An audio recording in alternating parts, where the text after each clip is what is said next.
Greetings, one and all, to the most cursed, most cringiest corner of the internet. A YouTube channel content creator actively alienating everyone in both the analog and digital world. Well, welcome and good evening, you wonderful dice of all alignments. I am Lunar Dee Eight.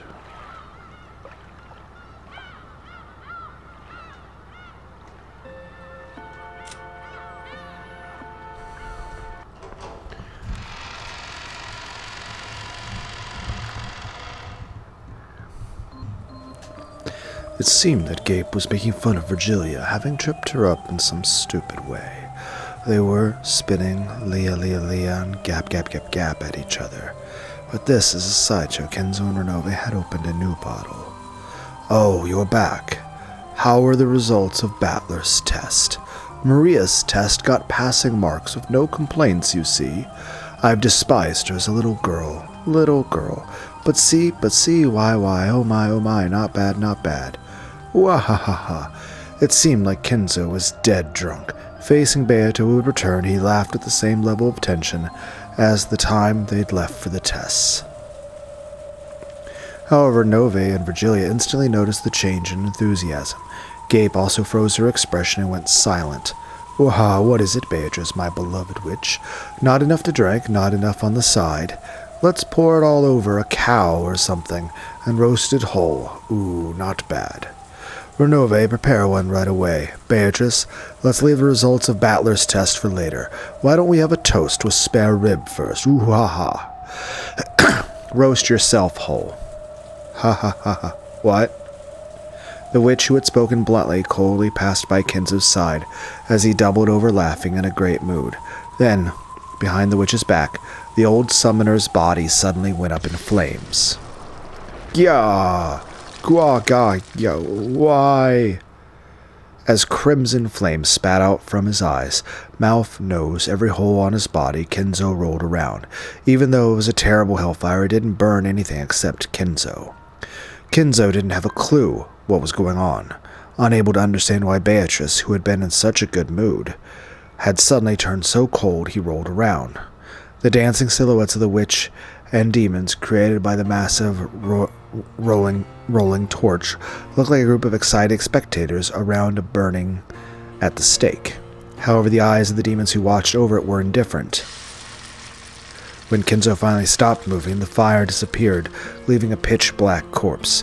The inside of the room was commanded by the stillness of the sound of the rain. What has happened, my lady? I've gotten over my excitement. Clean up the house. Clean up those bothersome cinders. Beatrice's expression was unbelievably indifferent. There was an iciness that might easily bring the others to the same fate as Kenzo if they annoyed her. Yet yes, I will clean it up. Gape made a jet-black pitfall swallow up Kenzo's cinders. If she hadn't carried that out quickly, Gape might also have been burned. You could even feel that thirst for blood. No, a thirst for blood isn't the best way to describe it. Just like humans don't have any particular emotion when they step on an ant while they're walking. That was how much unconsciously and mercilessly Beato was now filled with a brutal emptiness that wouldn't hesitate at burying a passerby. What is it, Beato? I don't want to answer. No, even answering is too much of a pain to do now. What is it? This isn't like you. Did something happen? Did Battler say something?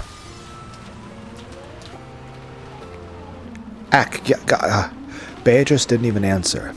It seemed that she even ignored it. But there was a change in Gape. From her feet, a creaking, cracking sound rose, like thin ice breaking, and in an instant turned Gape into a glass sculpture. Gape! Disappear for a while. I'm in a very bad mood. Beatrice spoke that, in a truly cold voice which could freeze the heart just by hearing it. Certainly. Then, please allow us to retire. If you need anything, call at any time. After bowing, Renove turned into a cloud of gold butterflies and hid himself.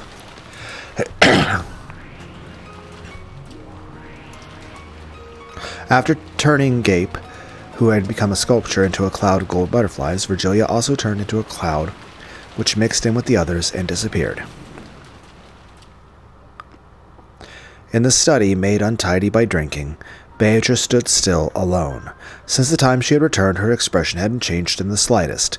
However, when she saw the fallen empty wine bottles and scattered cheese plates,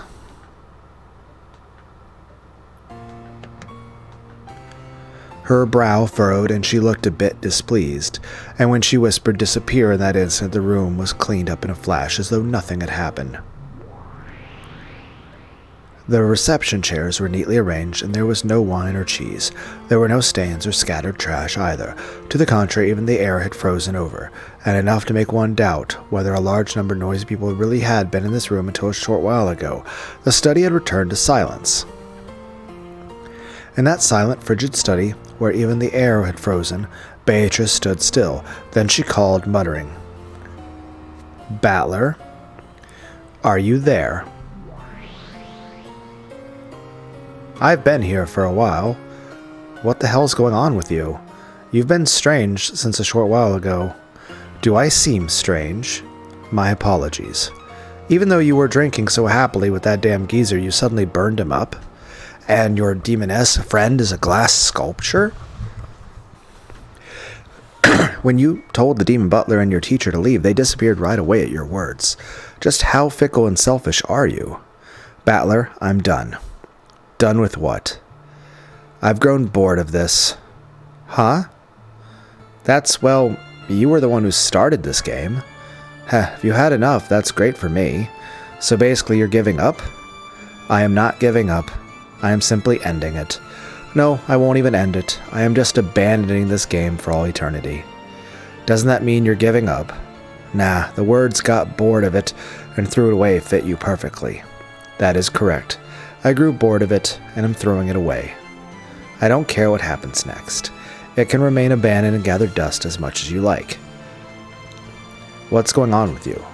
You've been kinda hard to deal with since a short while ago." Are these still the after effects of that incomprehensible test from earlier? If you've got a grudge, all you have to do is say so clearly.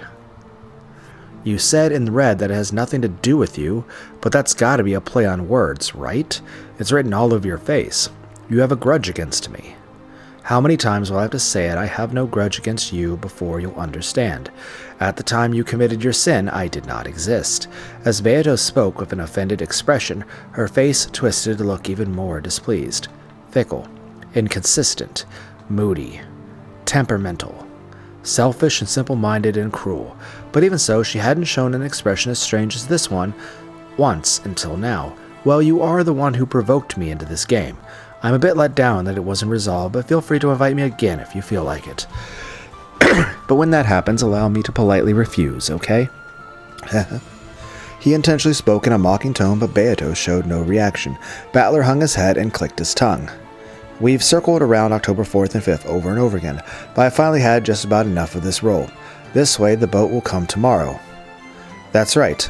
And then the seagulls will return to the harbor. I'll finally be able to hear Rockenjima's signature nya nya cries. After all, maybe because of the weather, they weren't there at all when I came to the island.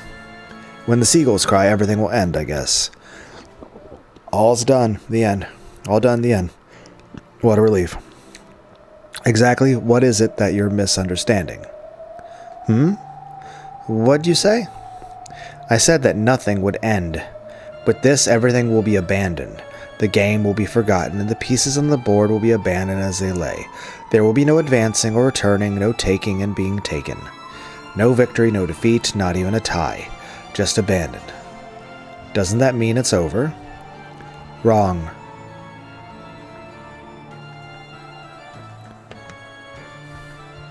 On my turn, the game will stop for all eternity. Your turn will not come, so there will be no victory, nor defeat, nor a tie. In the past, I couldn't let you do that. After all, one of my goals is winning against you. However, I've lost interest, so there is no longer any point in making moves any longer." "What do you mean, by my turn not coming?" "I'd thought that Beato getting tired of the game meant I'd be released, and that I'd be able to escape Rockenjima. But for some reason, Beato's repeated words about the difference between abandoning the game and settling it caught my attention. Just what is it she's been saying, and why the bad mood?" At that time, I suddenly heard a voice from behind me. When I turned around, there was someone I thought I might or might not remember from somewhere. A mysterious girl, with no light in her eyes, was standing there.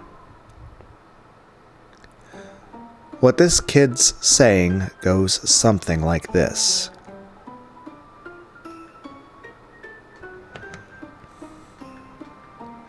She means putting the lid on this game and leaving the pieces as they are. The game will be locked away for all eternity without ending. The only way for you to return to your original world is to win against Beato. So if Beato abandons the game, get it? Suddenly, in a different place, was a girl wearing a bright pink dress. I had a feeling I'd met her somewhere too, but I couldn't remember. More important was the meaning of her words, and if the game is abandoned, then That's right. A match won't be resolved unless enemies and allies meet. It would mean that you'd never be able to win and escape from this world for all eternity. What it comes down to, I guess, is something like taking the key to the cage that you're locked in, fastening it to the collar of a pigeon or something and letting it fly. This isn't funny, Beato.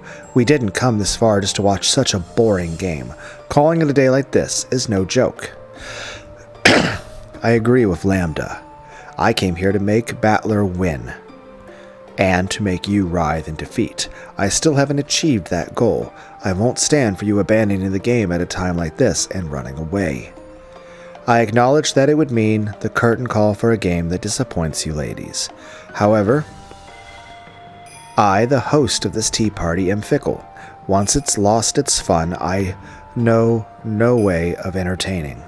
I believe that's been my witch-like way of doing things from the very beginning. There are no problems, yes? Certainly. I won't go against your creed. I won't accept it. Quit fooling around. How much do you think I've supported you?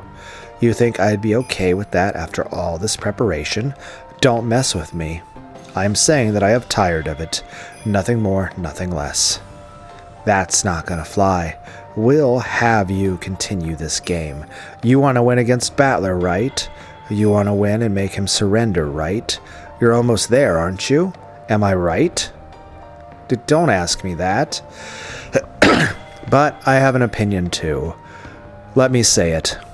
What? This is a fight you picked. I'm prepared to settle this once and for all. I've come close to surrendering many times, but I've never had the intention of escaping partway through, leaving the match undecided.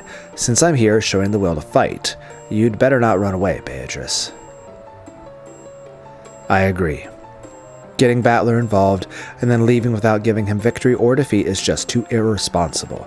Suddenly even Gretel was there, and everyone was calling Beato irresponsible. Ho?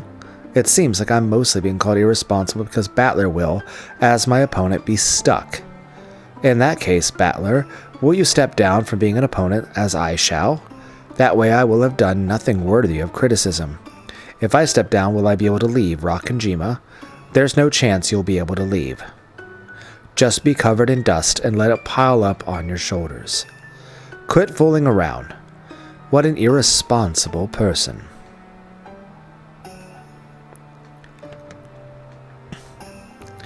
You've killed such a large number of people. On top of that, using a witch's power, you've done it over and over, killing in gruesome ways. I definitely won't let you escape without taking responsibility. Responsibility? Oh, what is it that I should do to take this so-called responsibility? Fight until a resolution is reached. Battler will sit in the chair across you, never giving up, and fighting until he beats you. So you two will fight until you're defeated. If you don't like that, try and defeat Battler. I won't forgive you if you leave everything unresolved and abandon Battler in this chair, locking him up and never letting him return. I won't forgive you. Gretel? To be perfectly honest, I didn't really understand from what standpoint Gretel was trying to save me, but in her words, I could feel a strong determination to save me from this insane game world no matter what. So I responded in kind. Beato, face me. I am here, across from you in the seat of your rival. Get it? As long as I can continue to sit here, I won't allow you to escape. So, don't escape. Fight. Isn't this a fight you started? You did all that crap over and over, making a complete mess of things. How could I let you end it just because you're tired? After all this time, I am your opponent. As long as I'm here, I won't let you escape. Are you listening, you irresponsible witch? Try saying something. After I yelled at her, Beata went silent for a while. Whether my words had reached her, or whether she was thinking about something completely different, I couldn't tell. But for a while she was silent, gazing at me with an expression I could read no emotion from. And when she realized that I'd noticed, she averted her gaze. Then she turned her back to me and said this. So since Battler will not quit as my opponent, the ladies are saying that my abandonment of this game will not be acknowledged. In that case, let's ask. Let's see if the man over there was qualified to be my opponent in the first place. Qualified? Probably has something to do with that test or whatever just now. What are you planning to do? Don't tell me you're... I will now determine whether or not you are qualified to be my opponent. Ready, Battler? If those qualifications are acknowledged, I will stay in my seat and continue the game, and I shall promise to fight for all eternity until the outcome is decided. Heh. I was ready for that from the beginning. However, if you are not qualified, you must disappear. If the opponent disappears, there is no game. I can leave this place openly. Are the ladies satisfied? Interruptions will not be necessary. Go ahead, do as you like. But Battler, you make sure you answer well. The very reason I'm here is because I'm qualified, right? Heh, there's nothing to be scared of. You couldn't be. Gretel grew suddenly pale. I'd thought her to be calm, collected. I'd thought her to be the calm, collected type, so that expression surprised me. Well then, Battler, I shall have you repeated in red. You're telling me to repeat something? Damn you, stealing my signature move. But can I use the red truth too? How? If you wish for it to be that way, you can do it. It's easy. My name is Ushiromiya Battler. Whoa, pretty cool. Stop it. I know what you're after, but stop that. When Gretel yelled, Beato glared at her. Then her form was wiped away in an instant. Shut up. Leave your seat for a while.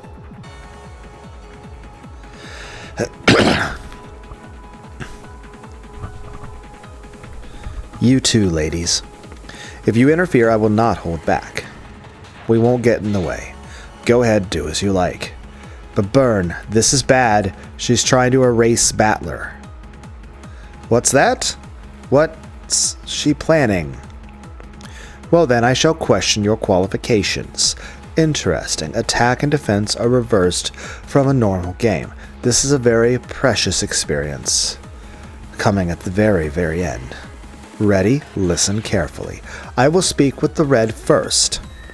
I am the Golden Witch Beatrice. Okay.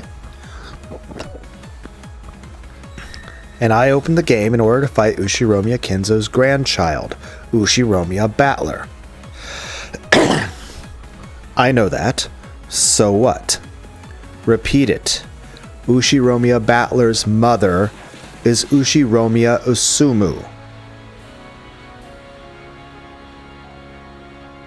What? Why is Mom's name popping up all of a sudden? I do not require chatter. Just repeat it in red. Beato urged me with the same indifferent tone, but I don't have a clue what she's trying to do. I have absolutely nothing to feel guilty for. That would trouble me if thrown in my face, and there's nothing that I'm hiding. There's nothing that could trouble me by demanding that I repeat it. So why do something like this? Sure, I'll repeat it. Ushiromiya Battler's mother is Ushiromiya Usumu. The red sure is convenient. No need to bother myself with bringing a copy of the family register. Idle chatter is unnecessary. Let's continue. Your name is Ushiromiya Battler. Sure. My name is Ushiromiya Battler. It was from Ushiromiya Usumu that Ushiromiya Battler was born.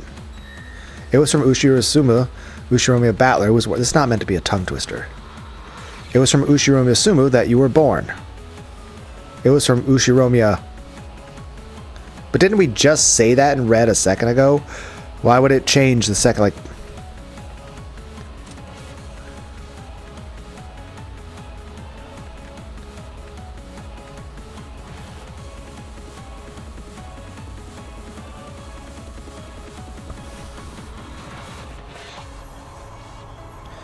Okay.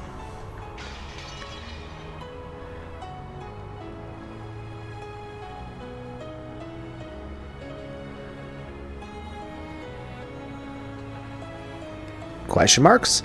At the time, my throat suddenly closed. It was rapidly assaulted with choking suffocation. Well, what's going on? Well, one more time. It was from Ushiro Misumu that I was born.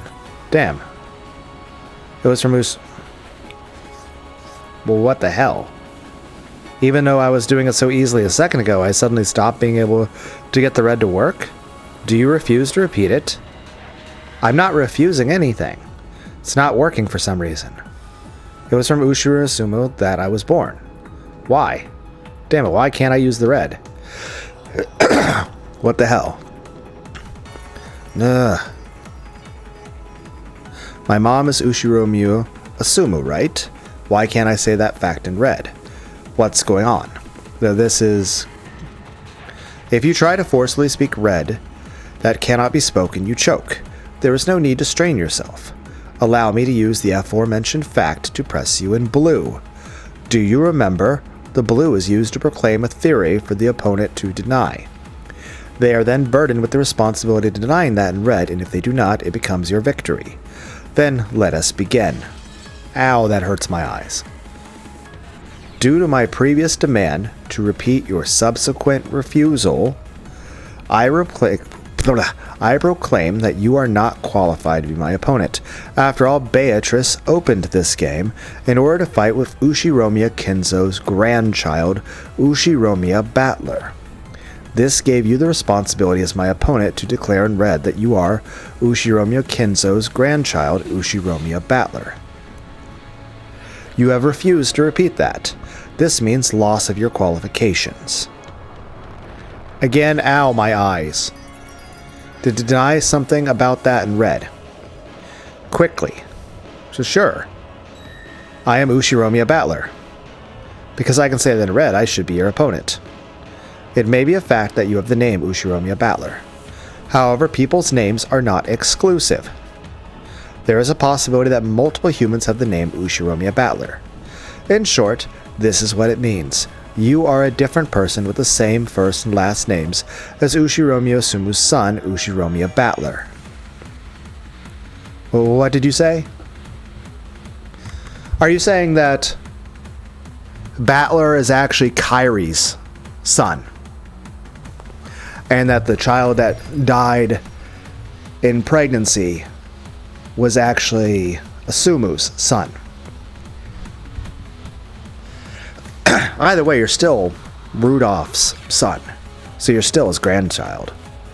Don't be so stupid. I'm Mom's child, Ushiro Misumu's child.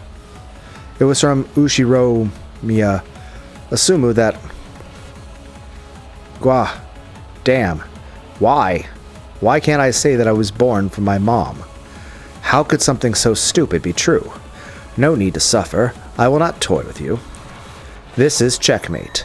You are not Ushiromiya Asumu's son. You can still be Rudolph's son. It just means you're Kairi's son. What? You're kidding me. Who are you? What person calling themselves Ushiromiya Battler? Wait a second. I am Ushiromiya Battler. It was from Ushiro Misumu that I was born, and I'm Dad and Mom's son. No. There is no way that you're my opponent, Ushiromiya Battler. With this as proof. Proof, you say. You do not know of that sin 6 years ago. That's... No, the true Ushiromiya Battler would not have committed a sin. But a sin did occur in the end. That span of 6 years became a blank space. And a man who knew nothing of that time took on the name Ushiromiya Battler and appeared on Rakanjima. That truth goes like this. 6 years ago, my opponent, the true Ushiromiya Battler, was already dead. Yeah, because he died in childbirth. You were part of a plot by Rudolph having something to do with the distribution of the inheritance. A body double set up in Ushiromiya Battler's place. How could something that stupid be true? Are you telling me Kairi didn't even know? Are you telling me that... Because Asumu and Kairi both had a kid at the same time. But because of legal issues, Asumu's son died, Kairi's son lived. And then Rudolph switched the babies without either mother knowing. Or at least without Kairi knowing. And the fact that Kairi still has those regrets to this day about that stuff either means that was a false lead given to me, the viewer, or she still doesn't know to this day that Battler is actually her own biological son. It also means that him and Angie are full brother and sister, sharing the same dad and same mom. How could something like that stupid be true? That's so ridiculous. But Battler, get a hold of yourself. Well, if he can't counter back, there's nothing more to do. Battler did not possess that qualification. That's how it is. Are you okay with that, Burn? If you accept that, you'll lose too, right? Won't you win? Why are you taking Battler's side? What a shame, Battler. What a real shame that you didn't have the qualifications to be Beatrice's opponent. I was careless myself, betting on an unqualified piece. You know, you guys are very impatient. It's been all of like 2 seconds in this conversation. You could give me time to fucking think. It's my utter defeat, Beatrice. There is no victory or defeat. The opponent will simply disappear. Or perhaps I should say that he was never there to begin with. But then who am I? Am I not Dad and Mom's kid? Who am I? What am I? If I'm not Mom's kid, then what are you saying? I'm a kid they picked up somewhere like a stray cat? If that is the case, it would mean that you do not share Kinzo's blood.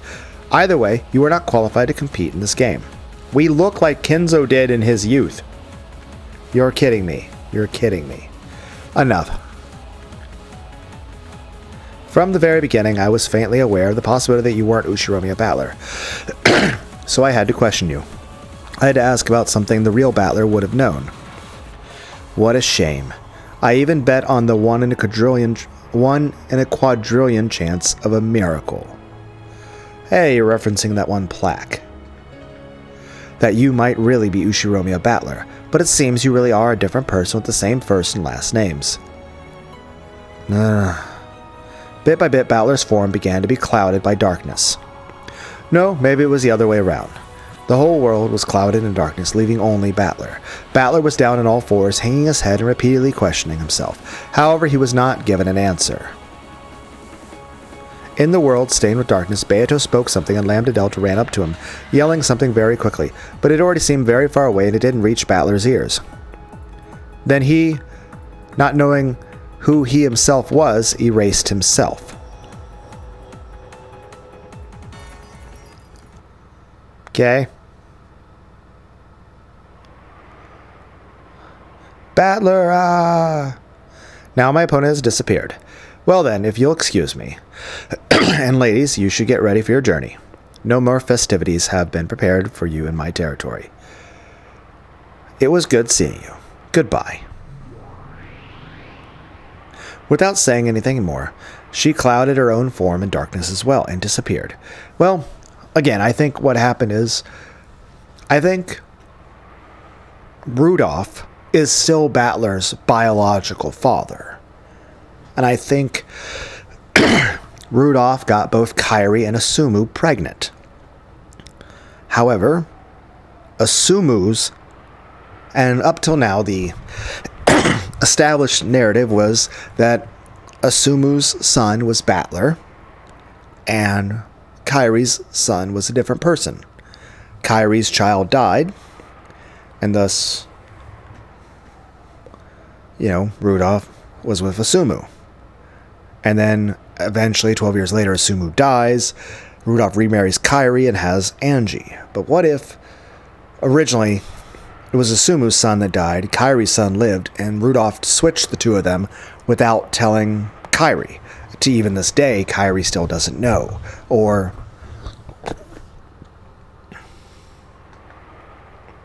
are you okay with this? Battler disappeared, right?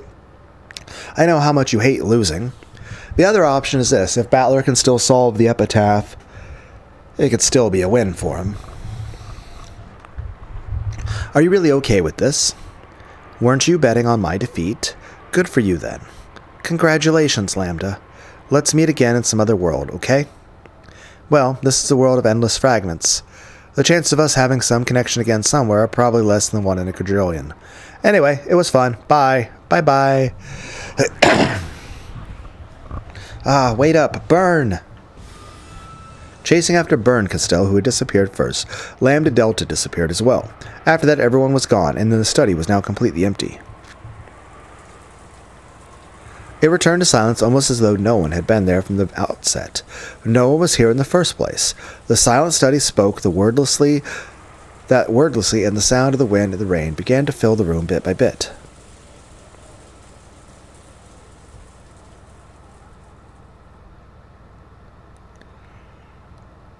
In a world where everything had sunk into darkness, Beato questioned herself. As I thought, from the very beginning, magic should only have been used within marriage sorcery. Seems so. I also thought that with Angie. The Witches' Alliance is you and I.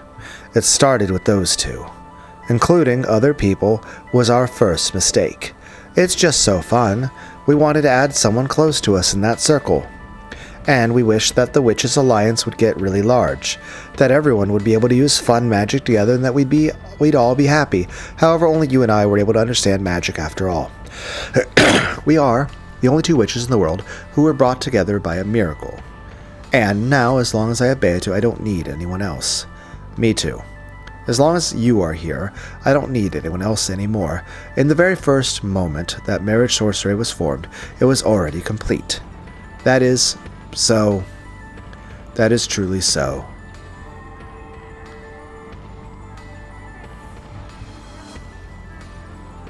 It was once a witches' alliance to make everyone happy together with magic.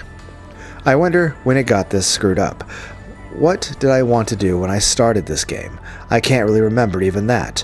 No, I may remember, but that's a feeling I now wish to throw away to the far side of oblivion. It's okay. Why not forget everything? Let's have a marriage sorcery for just the 2 of us. We'll acknowledge each other, and no one will hurt us. So we won't be hurt, we won't cry. Let's forget everything. Hey, Beato, we are eternal. Maria? Ooh.